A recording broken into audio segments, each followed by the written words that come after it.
बलात्कार का आरोपी भगोड़ा बाबा नित्यानंद अब केंद्रीय bank reserve bank of Kailasa शुरू करने जा रहा है।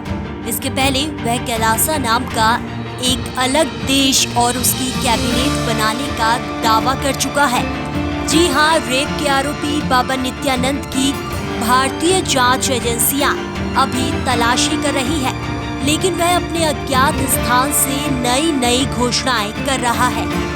इंटरनेट पर उसका एक वीडियो वायरल हुआ है जिसमें बाबा नित्यानंद ने ऐलान किया है कि इस साल 22 अगस्त को गणेश चतुर्थी के दिन अपने रिजर्व बैंक ऑफ कैलासा की तरफ से औपचारिक मुद्रा जारी करेगा।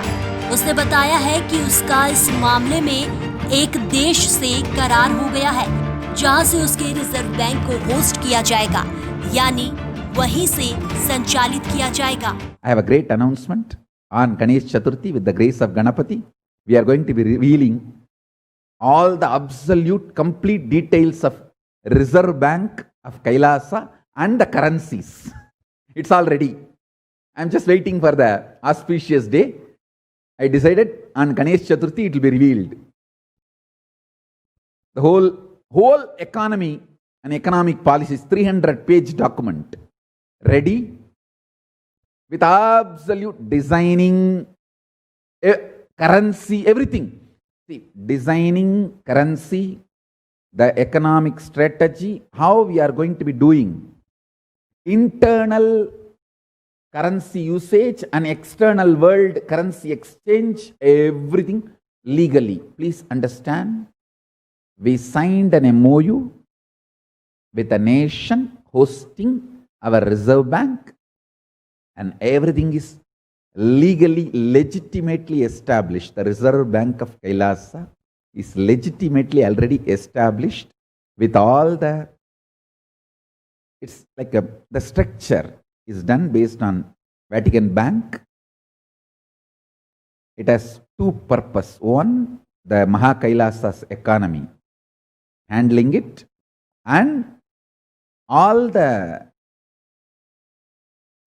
wealth people are donating all over the world, working with that local governments, because each donation in any country belongs to that country's NGO, follows that country's laws, working with those countries and organized way,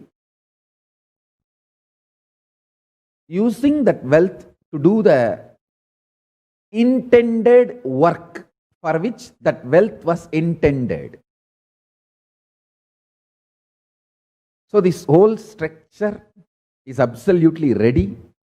On Ganesh Chaturthi, 22nd August 2020, the currencies. Malayalam भाषा के इस video में नित्यानंद कहता है कि उसके केंद्रीय bank के सभी कार्य वैध हैं और रिजर्व बैंक ऑफ कैलासा की आर्थिक नीतियां तैयार कर ली गई है। उसने कहा, गणपति की कृपा से जल्द ही रिजर्व बैंक ऑफ कैलासा का सारा विवरण सामने आ जाएगा। इसके साथ ही नित्यानंद ने कहा, हमारी पूरी अर्थव्यवस्था और आर्थिक नीतियों के बारे में 300 पेज का दस्तावेज तैयार है, जिसमें मुद्रा की डिजाइन, आर्थिक रणनीति और इस बारे में भी जानकारी है कि इस करेंसी का देश में और दुनिया के बाकी देशों में किस तरह से इस्तेमाल और विनिमय होगा। यह सब कुछ वैध है। हमने एक होस्टिंग देश से करार किया है, जहां से हमारा रिजर्व बैंक संचालित होगा। आपको बता दें कि पिछले साल भी नित्यानंद का एक वीडियो सोशल मीडिया पर वायरल हुआ था, जिसमें उसने अपने अलग देश कैलासा के गठन की घोषणा की थी। यह देश कहाँ है, इसके बारे में किसी को नहीं पता है, लेकिन कैलासा की एक वेबसाइट सामने आ गई है, जिसमें दावा किया गया था कि यह किसी सीमा से रहित देश है और इसे दुनिया के कुछ विस्थापित हिंदुओं ने गठित किया है। इसके साथ ही ऐसी भी खबरें आई थी कि नित्यानंद ने इक्वाडोर में कोई द्वीप खरीद लिया है। वह पिछले साल ही नेपाल के रास्ते इक्वाडोर फरार हो गया था।